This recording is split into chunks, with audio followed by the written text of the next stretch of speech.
I want to ask one last question actually in this knowingness which you say is I, the bigger I and the bigger K. Yes. Uh, this is only for the conversation sake. Yes. Yes. Uh, Still, there is a question which crops up is that within this knowingness, I don't know if it comes from the mind or it comes from the genuine self-inquiry. There is a knowingness, only the knowingness. Where do I stand in all this? Where do I stand in all this? Who am I in all this? Yes. Either this who am I question has to actually, get burnt in the awareness, or there is no further question required, but still something comes up. Who am I actually, in all this awareness? Yes. Yes. Yes. So I will make it simple for you. I will give you the hypothesis that you are this awareness itself. Now you have to prove me wrong. You have to show me how this is not true. So I've just given you a submission. Now you have to validate or invalidate it based on your direct experience. I am saying that the true I, and you say, where am I in relation to this? Is usually my question actually, but I'm happy you asked, so I'll give you the answer that this I is this awareness or knowingness itself. Now you take this as a submission and you check this out.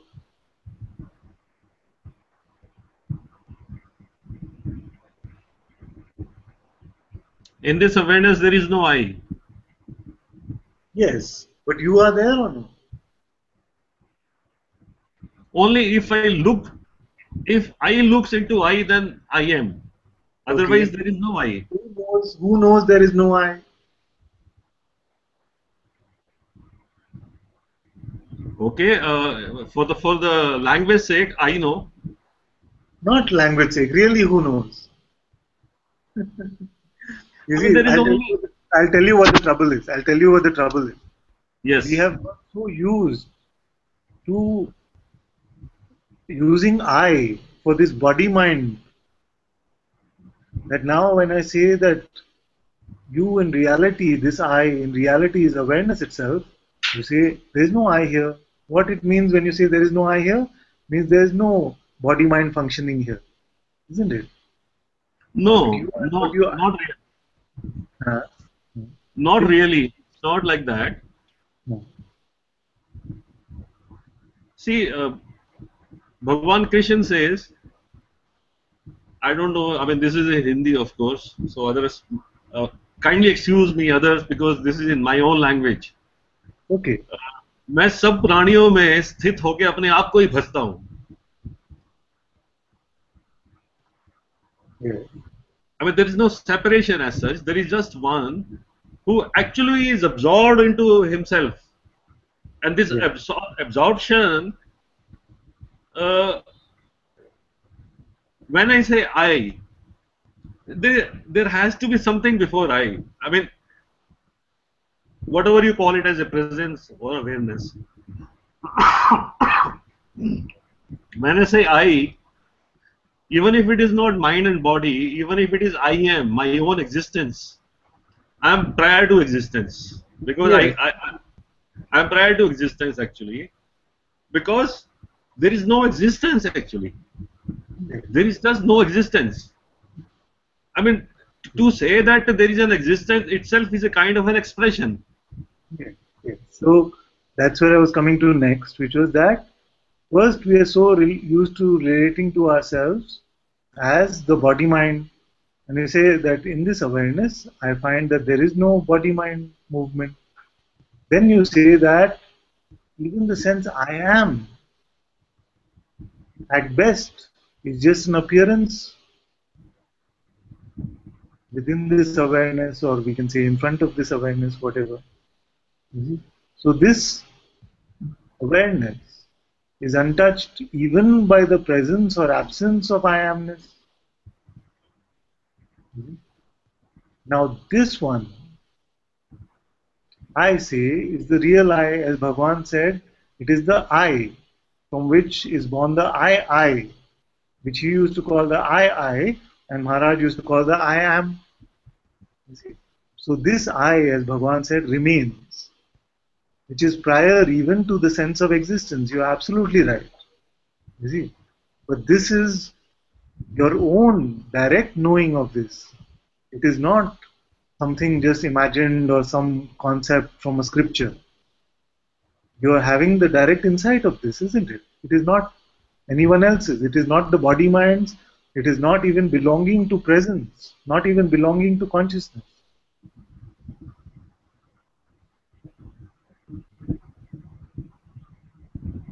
This is completely prior to personhood and prior even to I am. And this is the truest I, because you cannot separate from this as hard as you may try, as hard as the mind might try. You cannot become anything else but this awareness itself. Yes, yes, that is an experience.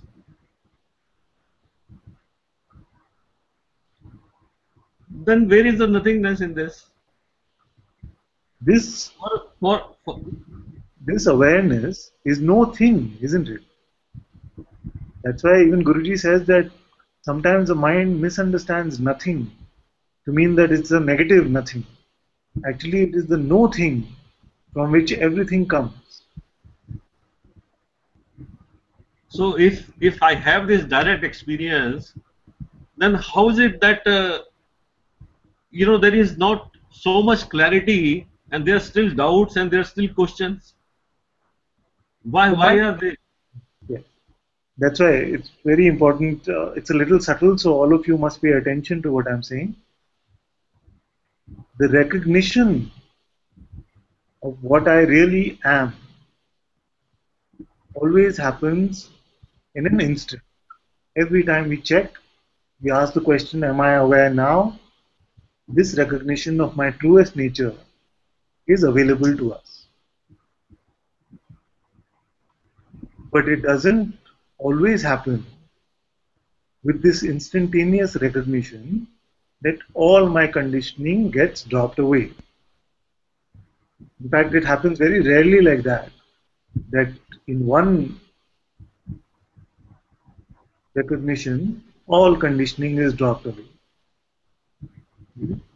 What usually happens is every time there is this recognition, some part of the misbelief in myself as a person is chopped off. When a big chunk of this is chopped away, then there can be some like laughing and crying happening, what we usually call a awakening experience. You see, it's nothing but a big chunk of the conditioning being wiped off. You see, but for some it flows like this: big chunks are going, and for some soft dissolving, sober seeing, and either are okay, and either are okay. You see, so although the recognition of the truth is instantaneous, we have the idea that once the truth is seen, all our prior conditioning should be dropped away. Actually, all will never be dropped away. Not even for the sages, not even for the avatars. All is never dropped away. But you will find that most of it is going as we continue to come to satsang. And that is why I say that you are free right now in reality, but you must keep coming to satsang. And many get confused by this. You see, the point is that the first part is the recognition of the reality of what you are, and the second part is seemingly time bound in this play, the dropping of the conditioning. You see, so the mind tries to correlate the two things. Okay, if I see the truth, then why am I still, this condition is there suffering? Why am my attachment still not go? You see, like this, which itself is adding on fresh conditioning. So this recognition is very useful to drop conditioning, but with no expectation that one short finger snap everything should go away. So how did it happen? Also, it was not finger snap. Although when I sat in front of Guruji, there was a chunk that he just took away, a big chunk of the conditioning. But then also over a period of time, and I must be honest and with integrity tell you that it is a continuous, ongoing process which continues till this day. Nobody can tell you that I'm 100% free from conditioning. Even Ram cried when Sita was taken away. Even Jesus said on the cross, "Oh Father, have you forsaken me?" You see, just momentarily, the play of conditioning will always happen. I understand what you are saying. This is purely now. This is a pure emotion, not a conditioned emotion which comes out. Yes, This is a pure emotion, not a conditioned emotion which comes out. So you'll be able to enjoy all rasas, those nine rasas and everything. You'll be able to. This Maya becomes a lila actually, yes, and so. But if you see, Adi Shankaracharya has written that what you call nirvastic. That I mean, he says totally different. He says totally different. I mean, he says he is nothing actually. While if you see Avadut Gita, he talks positive. I am this, I am the. He does not say neti, neti, neti, neti. So different ones have different expressions actually. It is the same stuff.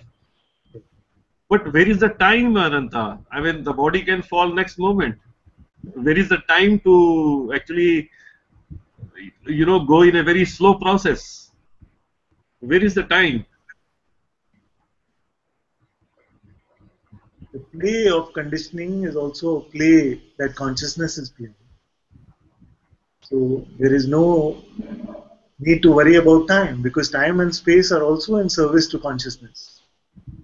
In Yes. a 1 minute, seemingly 1 minute dream, you can dream up an entire lifetime. So as much as space is a projection, time is also a projection. So God is not worried about time. Yeah, but as we believe that there is a reincarnation, I don't want to be reborn. That is what they say mukti. Every Indian knows mukti, and they say, I mean, it's a basically no rebirth. Yes. Some say it's a mukti from, or it's a liberation from the conditioning. So as of now, I'm not liberated from conditioning. I don't know what is birth and what is rebirth. Then where is mukti for me? It is just a recognition. Where is the mukti for me? Why there is still somebody actually, who wants a mukti? Yes, yes, yes. And even the recognition does not belong to this one who is saying, "Where is the mukti for me?" That is not Even bothered at all. That is not bothered at all. It doesn't know mukti at all. exactly. So if that is the recognition that that is my true nature, and this I is unconcerned with moksha, and that which arises in service to this consciousness, not a blade of grass moves without the will of God, then whose problem is also mukti? It only belongs to consciousness. Sorry, I did not catch that. Yes, yes, yes. I'm saying that you say that the truth of what I am is unconcerned with this sort of liberation, nirvana. You see? True. And this consciousness which is arising in service to this reality of what you are, not a blade of grass moves without the will of this consciousness. You see? So rebirths and non-rebirths, the cycle of birth and death, all of this is all a play of consciousness, and it will not happen without the will of this consciousness. And you are coming to the realization that I am that I am. And actually, I am that which is beyond even this I am. You yourself are saying, then this one that is saying, I want mukti now, I want, like that one throwing the tantrum now is neither of these. You see, it is neither of these. So let's not give too much attention to this one. Let's not give too much belief to this one. Okay, because I know you know Lakshmana Swami. I Yes, was reading your bio that he had an adopted daughter. He still has an adopted daughter. yes, yes. And the way, in fact, she got it was that, she was seeing Shiva actually, in the throne, inviting her and all that stuff. I think probably others may not like it because they don't know the story. And then finally, when she actually, surrendered to the Guru's feet, and then Bhagwan Lakshmana Swami said that either she would have been born as a goddess if she had gone on to that, with Shiva, or this I would have got the rebirth. So this rebirth is actually of the I. That I am not debating it because it is coming from a realized master. So what needs to be reborn is basically the I, which goes from the one birth to the second birth. Now this I is a small I suppose. That is a conditioned I. Is that so? Okay. The true I is the unborn. It is neither born nor dying. The I am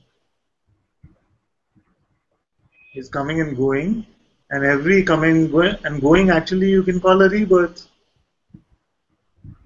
You see, you can call every day also rebirth. How you know that you were in this body mind, playing as this body mind any time previous to this? Even in the dream, we have a memory of yesterday, and I know these people. You see, so let's not worry too much about these concepts. Rebirth is just the presence of the I amness and the absence of the I amness and the presence of the I amness again. So we die and we are born again every time this I am is dissolving or it's coming back. So this appearance and disappearance of I amness must be birth and death actually. But the real I is unborn, undying.